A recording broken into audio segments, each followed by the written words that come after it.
Trump's China summit is nightmare news for Iran, and somebody tried to stop White it. House only. White House only. White House only. Sir, White House only. Someone tried to sneak in, to rush in. Oh. This is crazy. Can you see the person? I guess they got him. Boy, you do something like that in China, that's a big mistake. And this is the room where they were going to have dinner with all the American billionaires. They're in there. Look, they're in there right now. Meanwhile, during this meeting, Iran is losing big time. Iran has also been a focus of President Trump's trip to China, and the administration is pressing Beijing to be more active in persuading Tehran to reopen the Strait of Hormuz. Which they've agreed to do. Look, the Chinese are the largest importer of Iranian crude oil in the world, and President Trump likely brought this up during his ongoing conversations in Beijing. When we look at Iranian military action in the Strait of Hormuz and the country's nuclear program, these are both directly funded by those oil exports. Reports this morning indicate Iran has seized another vessel off the coast of the UAE. Secretary of State Marco Rubio told Fox's Sean Hannity that the Chinese should play a more active role in getting Iran to change course. Countries of the world economies are melting down because of this crisis in the Straits. They're going to be buying less Chinese product, and the Chinese exports are going to drop precipitously.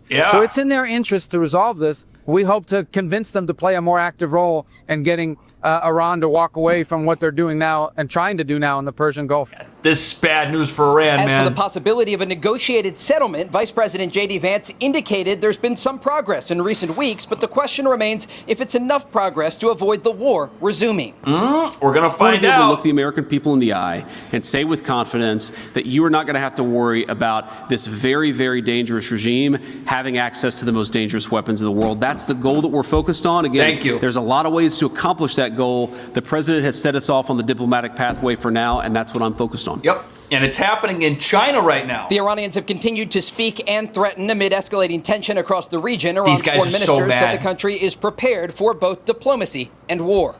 China's supposed to be their friend, and they're selling them out right now. Everything we have in defense of our freedom and our soil, we are equally ready to pursue and defend diplomacy. Yeah, these guys. As I have repeatedly stated, there is no such thing as a military solution to anything related to Iran. We Iranians never bow to any pressure or threat, but we reciprocate the language of respect. Yeah, okay. That's what's happening in China right now with the president. Here in Israel. And Iran knows that during this meeting, their fate is being decided. The issue, and you've been asked about it, and you've spoken about it, and that is China's support of Iran. Yep, bad news. How big a discussion was that today? We discussed it. I mean, when you say support, they're not fighting a war with us. That's true. No. He said he's not going to give military equipment. That's a big statement. He said that today. That's a big statement. That is a big statement. He said that strongly. But at the same time, he said, you know, they buy a lot of their oil there, and they'd like to keep doing that. He'd like to see Hormuz Strait opened. I said, well, we didn't stop it. They did it, and then we stopped them. You know, sort of interesting. Yeah. He joked. He said, you know, it's sort of, if they stopped it, then you stopped them. But they'd like to see it opened. But they actually closed it. He didn't like the fact that they're charging tolls. Nope. I don't know if they are or not. I don't know who would pay them. I mean, where do they put the money? The country's decimated. You know, they're charging tolls. Yeah. Where's the money going? So Trump playing it cool, not confronting China, but bringing up the fact that, hey, you can keep buying that oil once we figure this out. And it sounds like we have. There's a 200 Boeing jet deal with China right now, which is cool. China's going to help reopen the strait. That's great. Of course, Iran doesn't want that. And while Trump was over there, he brought a whole bunch of American billionaires like Elon Musk and everybody that might want to do a deal with China. So everybody who matters is over there except the Europeans and the Iranians. Look, Tim Cook is over there. What could they be talking about? The future of the global economy is basically being discussed here, and Iran is pivotal in that. And this is the actual negotiation. All those other negotiations, that was a scam. This is the real deal. This is where things are going to get decided because this is where the money is.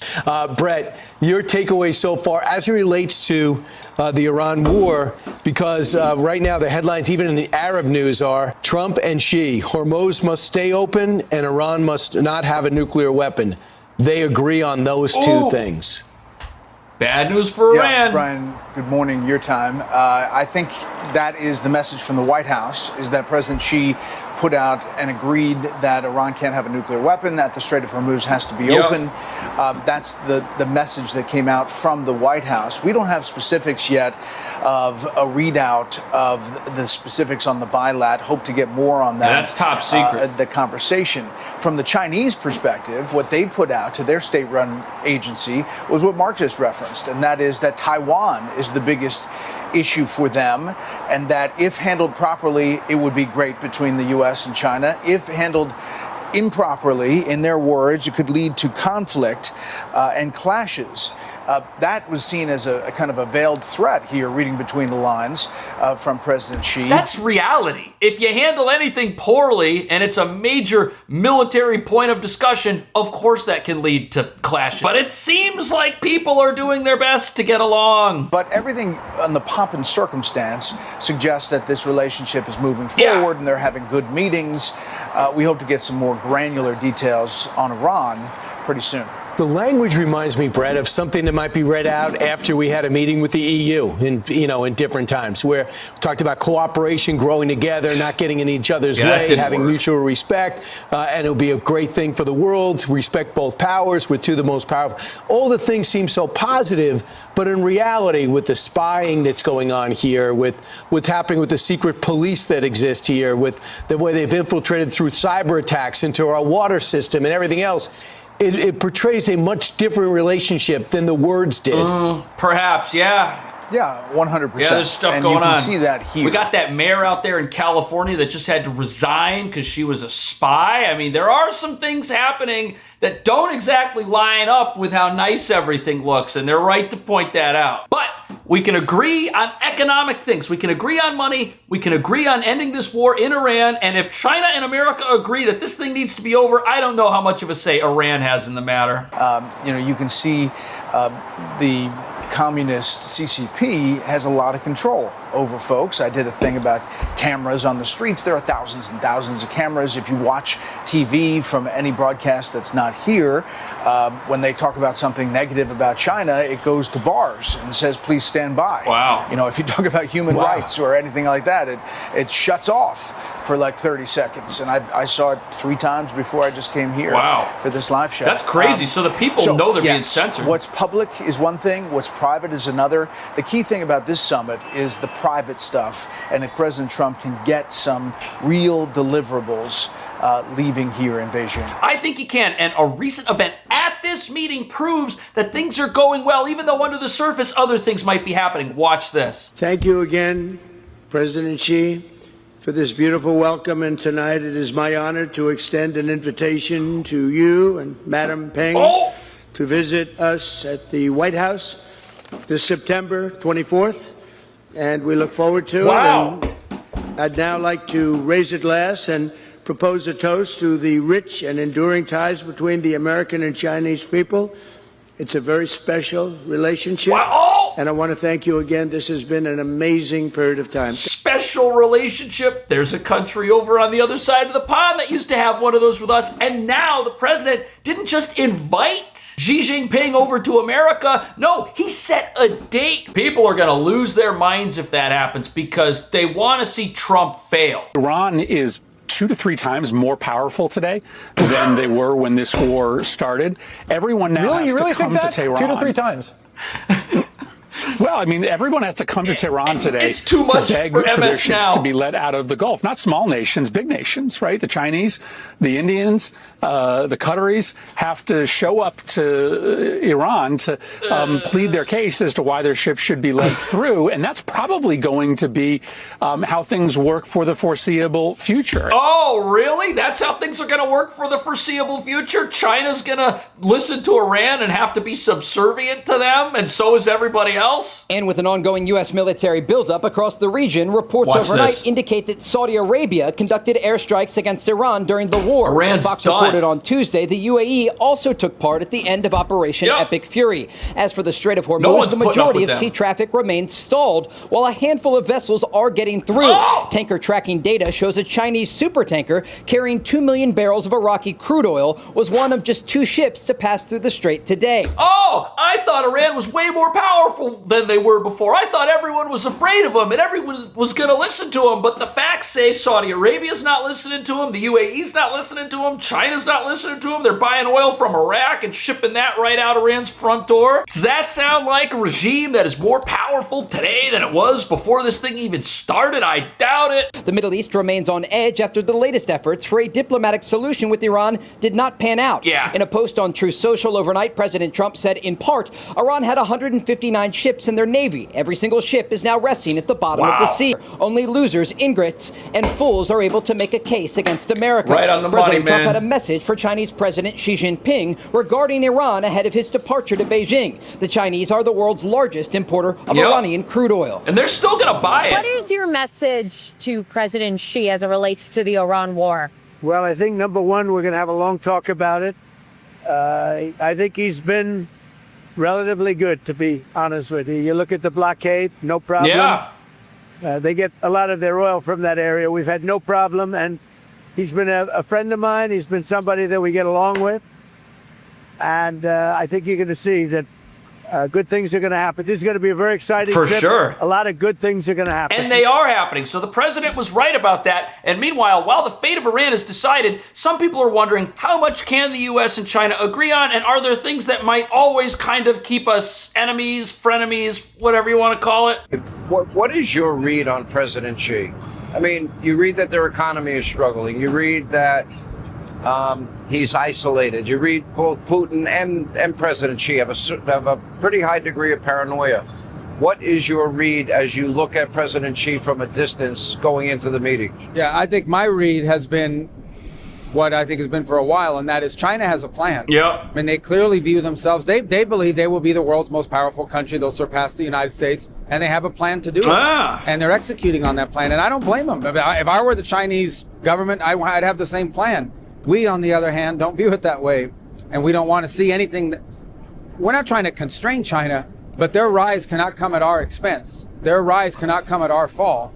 So there's an area where we're just going to have a difference of opinion. That's reality. You have two superpowers. They each want different things. One can't succeed at the other's peril. That's what Secretary Rubio is saying, and he's right about that. So there will be things that we can never 100% agree on. I have zero doubt that at the end of this meeting, Taiwan is still going to be an unsettled issue, but there are other things that are getting settled. So Brett, you know what I was struck by, and I thought you was right up your alley, our alley, really.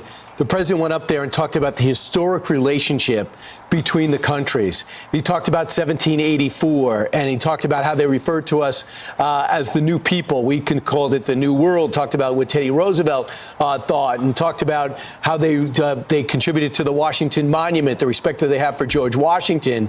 That does play in to your case for America, right, on the year 250. It is. I think it does. And it's a look back. Even President Xi got up there and did a hat tip to the 250th.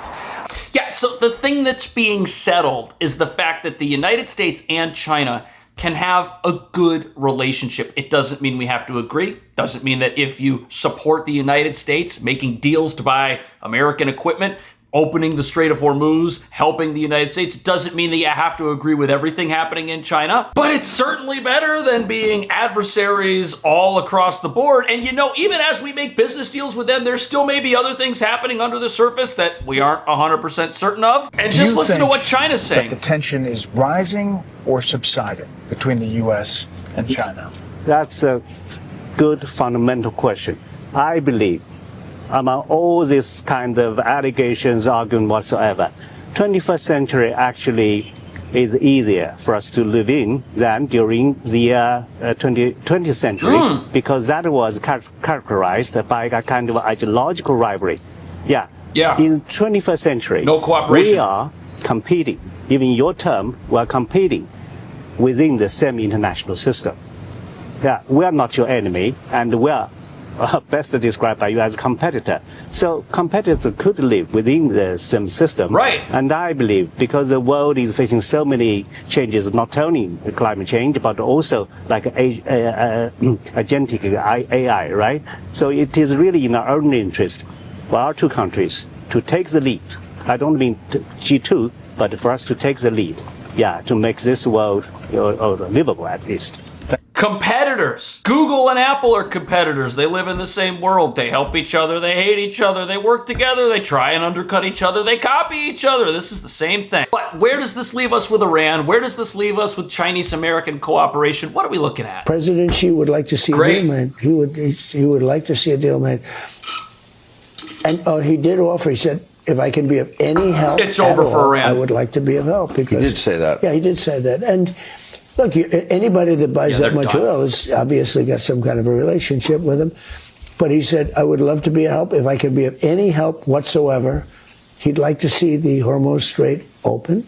He said, if I could be of any help whatsoever, I would like to help. President Xi. There's the answer. If I could be of any help whatsoever. Why is he going to say that and then do absolutely nothing? This is the real negotiation. All those negotiations in Pakistan with the vice president and Kushner and Witkoff and these Iranian mouthpieces who speak for a regime that doesn't even care about its own people, doesn't care about the world economy, is selfishly thinking about how it can preserve itself while bringing down everybody else. That never mattered. This is what matters. This is where the money is. This is where the superpowers are. This is where the deciders are. And I have a very big feeling that this just rewrote the whole map as far as geopolitics are concerned. And we're going to see some big changes in the Middle East. What do you think? See you in the next video.